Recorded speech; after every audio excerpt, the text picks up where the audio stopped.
So what exactly is the point of bees? Well, the short answer is these 6 items that can only be found from them, that between them they actually will revolutionize farming, parkour, and redstone in your Minecraft world. If that sounds like a tall order, well, hello, I'm IBX Toy Cat, and today I want to explain exactly how that can be true in this your ultimate guide to all things bees, and we're obviously going to have to start therefore with how do you get these in your Minecraft world, and obviously spawning is our first chapter because bee nests can generate under oak, birch or cherry trees. Cherries are the newest of those 3, but simply put, when you find these trees in your world, they have a small chance of having a bee nest under them. What is that chance? Well, it depends on the biome, but in a meadow it's 100%, whereas in a flower forest it's free, and in a regular forest it's just 0.2. This might make you think therefore that the best place to find a bee nest is the meadow, but keep in mind there are very few oak or birch trees there. The same is true for the mangrove swamp, and so you might be best off heading to a cherry tree biome, or indeed going to a flower forest, because this is where you'll find far more trees and therefore far more bees. Also keep in mind that even if you don't have all of this terrain in your world because you're playing an older update, like a world from an older update, or you're playing a silly challenge where you have to survive above the skies, imagine doing something that silly, well in that case you could still just grow any oak, birch or cherry tree straight from the sapling,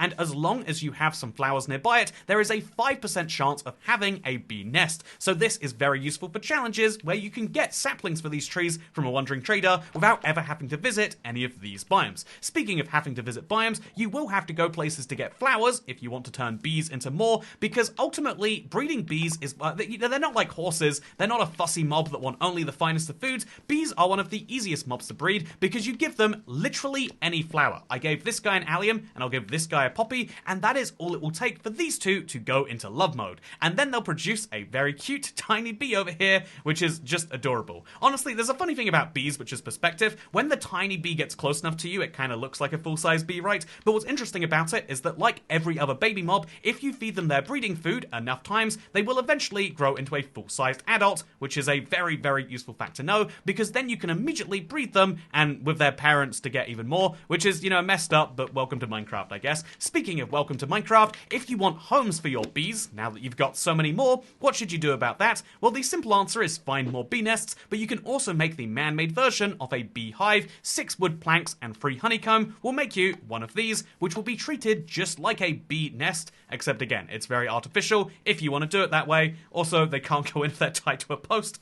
that is too far away. A useful fact for you to know. Anyway, let's talk about the daily routine of a bee, because during the day, bees search for flowers to harvest pollen from. You'll notice that they have pollen because they'll have a little trail underneath them.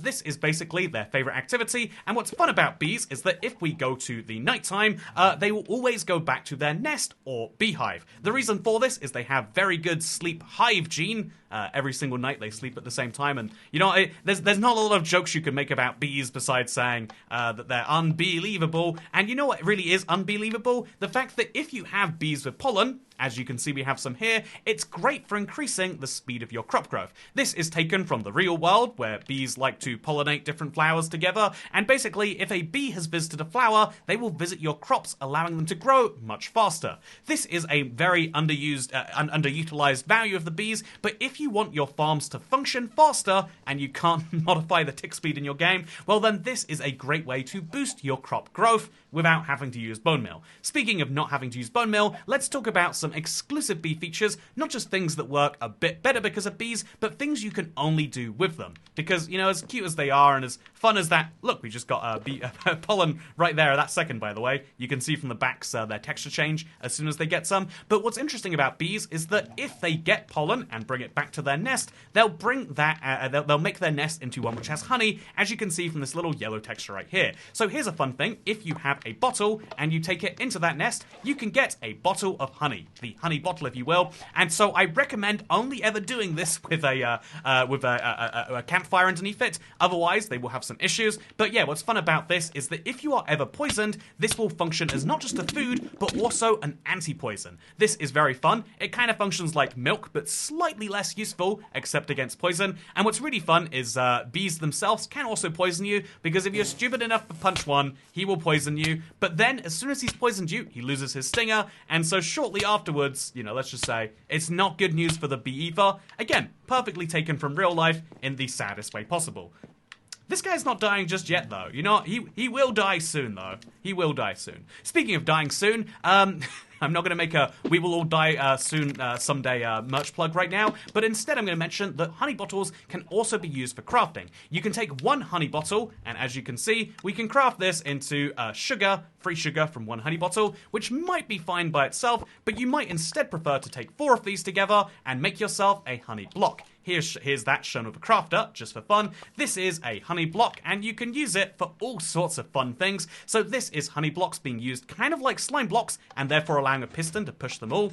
There is still the same piston block placing limit, so yeah, a piston can't push too many blocks at the same time. It will stop working if you go above 12, but what's fun about this is you can use this to push lots more blocks in a non-traditional format. Very, very, very fun. Speaking of fun, you can also use honey blocks as a sliding material, so you'll slide down honey slowly, meaning you can prevent a fall, but also it's not just you can use this with items too. So here is a bunch of, here we got a bunch of different droppers showing our gold bars and showing how they'll slowly slide down, which is really, really unintuitive to anyone who hasn't played around with honey, and which is really, really fun. Speaking of fun, you can also take advantage of the fact that honey has not just weird parkour properties in the fact that you slide down it, not just weird parkour properties in that it doesn't take up a full block. So you might think that there's a block there. I don't have an elytra or a way to crawl. I shouldn't be able to stand on this block here, but yet I can because honey is very slightly smaller than a full block, which is very strange, and so allows things that don't look like they should be possible,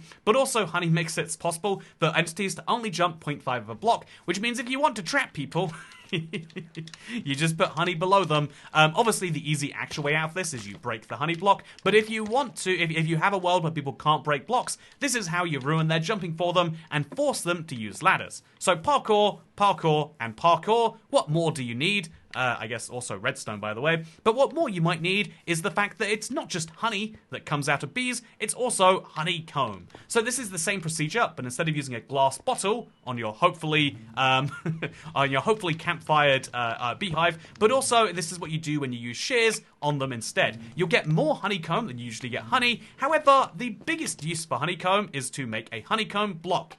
What is the value of a honeycomb block? I've heard many people for a while call this useless, and those people would be incorrect. The use is to look at it. It is an interesting block, and you can break it with your fist, which is nice. What other uses does the honeycomb block have? Well, let me tell you about honeycomb, the non-block, because you can use this to wax copper. This is copper that if I leave it long enough will eventually oxidize, but not if I use the honeycomb on it. Also, if you want to, instead of just using it like that, you can also go ahead and use honeycomb on the block in the crafting table to make the to make the wax version of it, which will then be immune from oxidization, which is great if you want to keep your copper, a nice, kind of orange tint like this, as most people do. If you want to ever scrape it off, you can just use an axe, just like so. I don't know why you would put it on if you're just going to axe it off, but very useful to know for the trial chambers. Anyway, those are the biggest things that you can do with bees, but I think there's still one big question that you might have been asking this entire video. Like, sure, bees are wonderful, they're unbelievable in fact, they do have a stinger and they do have all these valuable uses, but Toycat, why did you go through this entire tutorial with that block in the top right of your inventory? Well, it's because it's a bee's favorite block.